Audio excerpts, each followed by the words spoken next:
ನಾಳೆ ಮಂಗಳೂರು ಶಹಾ ಅಡ್ಯಾರ್ ಗಾರ್ಡನ್ ಅಲ್ಲಿ ಒಂದು ವಕ್ಫ್ ತಿದ್ದುಪಡಿ ಕಾಯ್ದೆ ವಿರೋಧ ಪ್ರಕಟಿಸಿ ಮುಸ್ಲಿಂ ಸಮುದಾಯದ ಉಲೇಮಾ ಅವರು ಒಂದು ಪ್ರೊಟೆಸ್ಟ್ ಕಾಲ್ ಮಾಡಿದ್ದಾರೆ. ಪ್ರೊಟೆಸ್ಟ್ ಕಾಲ್ಗೆ ಅಡ್ರೆಸ್ ಮಾಡಲಿಕ್ಕೆ ಅಲ್ಲಿ ಶಹಾ ಅಡ್ಯಾರ್ ಗಾರ್ಡನಲ್ಲಿ ಸುಮಾರು ಒಂದು 40,000 50,000 ಜನ ಸೇರೋದು ಒಂದು ನಿರೀಕ್ಷೆ ಇದೆ. ಸೊ ಆ ತಕ್ಕಂತೆ ಪೊಲೀಸ್ ಇಲಾಖೆಯವರು ಕೂಡ ನಾವು ಸಾಕಷ್ಟು ಬಂದೋಬಸ್ತ್ ಮಾಡಿದ್ದೀವಿ. ಈಗಾಗಲೇ ರಾಜ್ಯದ ಬೇರೆ ಬೇರೆ ಜಿಲ್ಲೆಗಳಿಂದ ಸಾಕಷ್ಟು ಅಧಿಕಾರಿ ಮತ್ತು ಸಿಬ್ಬಂದಿಗಳು ಈ ಬಂದೋಬಸ್ತ್ಗೆ ಬಂದಿದ್ದಾರೆ.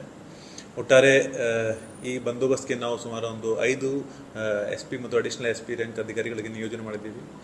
ಜೊತೆಗೆ ಸುಮಾರು 20ಕ್ಕಿಂತ ಹೆಚ್ಚು DYSPಗಳು, 230 ಇನ್ಸ್ಪೆಕ್ಟರ್ ಮತ್ತು ಸಬ್ ಇನ್ಸ್ಪೆಕ್ಟರ್ ದರ್ಜೆ ಅಧಿಕಾರಿಗಳು ಮತ್ತು 2,000 ಸಿಬ್ಬಂದಿಗಳಿಗೆ ನೇಮಕ ಮಾಡಿದ್ದೀವಿ. ಅವ್ರಿಗೆ ಇವಾಗಲೇ ಕೂಡ ನಾವು ಡ್ಯೂಟಿ ಹಂಚಿಕೆ ಮಾಡಿದ್ದೀವಿ.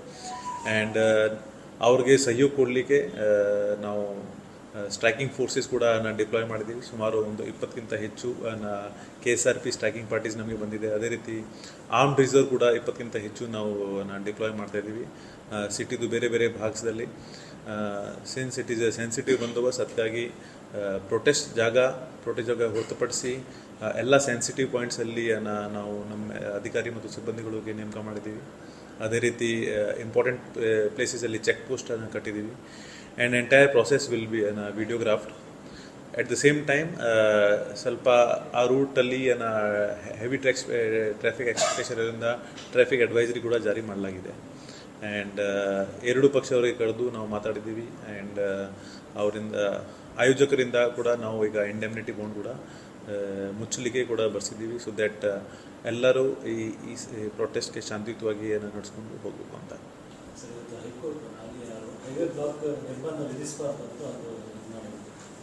ಇವತ್ತು ಹೈಕೋರ್ಟಲ್ಲಿ ಈ ಸಂದರ್ಭದಲ್ಲಿ ಒಂದು ಪಿಟಿಷನ್ ಹಾಕಿದ್ರು ದ್ಯಾಟ್ ಈ ನಿರ್ಬಂಧದಿಂದ ನಮಗೆ ಆರ್ಥಿಕ ಹಾನಿ ಆಗ್ತದೆ. So we gave clarification in this regard that the second modified order was only advisory. So ಅದರಲ್ಲಿ ಯಾವುದು ನಿರ್ಬಂಧ ಇರಲಿಲ್ಲ. ಅದಕ್ಕಾಗಿ ವಿತ್ ಆರಲ್ ಅಬ್ಸರ್ವೇಷನ್ ಆ ರೀತಿ ಕ್ಲೋಸ್ ಆಯಿತು. ಹೌದು, ಪ್ರೊಟೆಸ್ಟ್ ಗ್ರೌಂಡ್ಗೆ ಪರ್ಮಿಷನ್ ತಗೊಂಡಿದ್ದಾರೆ. ನಾವು ವಿತ್ ಕಂಡೀಷನಲ್ ಪರ್ಮಿಷನ್ ಅವರಿಗೆ ಕೊಟ್ಟಿದ್ದೀವಿ ವಿತ್ ಇಂಡೆಮ್ನಿಟಿ ಬಾಂಡ್. ಧನ್ಯವಾದ.